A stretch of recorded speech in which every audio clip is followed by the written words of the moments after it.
Le règlement 17, c'était en 1912, c'était une injonction provinciale donc, qui interdisait l'enseignement du français dans les écoles de l'Ontario. Ça a été abrogé en 1927, mais on s'en souvient aujourd'hui beaucoup chez les Franco-Ontariens comme un moment d'injustice. Et puis c'est devenu au fil du temps quelque chose de très identitaire et qui a réuni les Franco-Ontariens comme si c'était le point de départ un peu de l'identité franco-ontarienne. Un des points de départ en tout cas.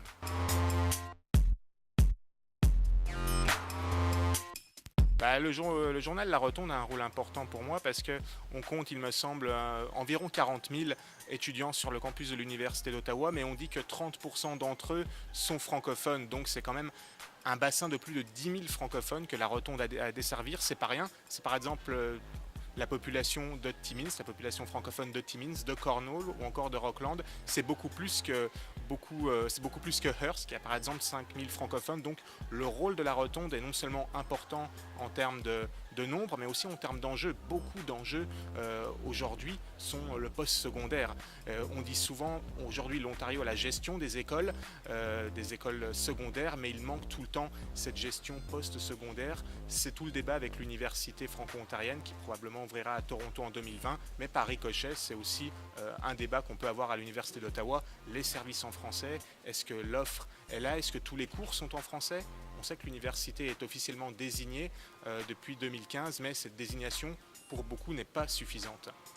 Parlant d'université franco-ontarienne, pensez-vous que l'ouverture de cette université-là va donner de la compétition à l'Université d'Ottawa et va leur forcer à améliorer leur service aux francophones? D'une certaine façon, oui, parce que l'université de l'Ontario français, c'est comme ça qu'ils veulent la désigner, va devoir aller chercher à l'international. Et on sait que depuis quelques années, pour répondre à ces critères de plus de 30% de francophones, l'université d'Ottawa va aussi chercher à l'international. Donc oui, il va y avoir une concurrence. Il va falloir que l'université de l'Ontario français soit assez compétitive, soit assez forte, parce que la compétition avec l'université d'Ottawa, même si c'est pas sur le même secteur, va être toujours présente. Et puis aussi à l'université Laurentienne, qui est quand même la deuxième université bilingue. Donc oui, il y aura une compétition.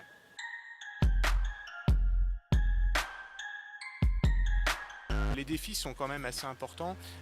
D'une part, il y a un premier que je vois, c'est quand même une presse de combat, on va dire, pour les journaux francophones en milieu minoritaire et aussi pour la minorité anglophone, c'est-à-dire qu'on est dans une masse, on est minoritaire, donc il faut savoir aller chercher une information pertinente pour le lecteur.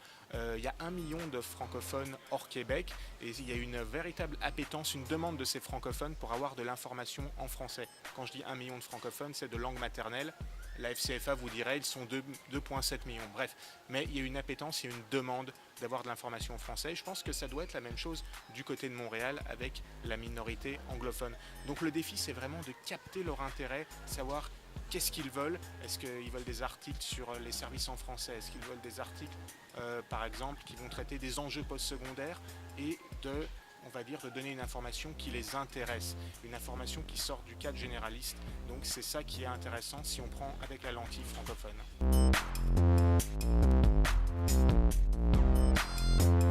Oui, parce que quand on évolue en milieu communautaire, puis là on parle d'un milieu communautaire, ça peut être le Québec avec les petits journaux, il y a des journaux qui n'ont pas beaucoup de ressources. La communauté aime s'approprier ces journaux, donc aime dire ça c'est mon journal.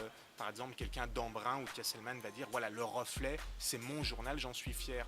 Et donc la communauté s'approprie, ce qui est bien, mais parfois il y a une ligne qui peut être dépassée. On va dire que le journaliste est au service de la communauté. Donc là, ça peut devenir dangereux si le journaliste perd son indépendance, ne peut plus écrire l'info telle qu'il veut, ou ne peut plus aller prendre le parti opposé, par exemple. Là, ça devient assez problématique. C'est un enjeu qu'on voit tout le temps et qui est même renforcé, je vous dirais, avec la crise économique et le fait qu'il y a de moins en moins souvent de publicités qui sont mises dans les journaux communautaires. S'il y a moins de publicité, qu'est-ce que ça va être? Ça veut dire qu'une publicité a énormément de valeur et que là, par exemple, pour ne pas froisser par exemple, le constructeur immobilier qui va mettre sa pub de façon hebdomadaire dans le journal, on va tendance peut-être à fermer les yeux sur les activités du constructeur immobilier, c'est un exemple de ne pas dire qu'il y a une mise à pied, ou tout simplement d'aller faire des articles, qu'on va dire des articles économiques, mais qui sont en fait des articles promotionnels. Donc c'est un exemple où le journal communautaire, oui, doit représenter la communauté, doit être le reflet de la communauté, mais sans franchir, on va dire, le pas en étant, en manquant à sa neutralité et en étant finalement trop parti pris.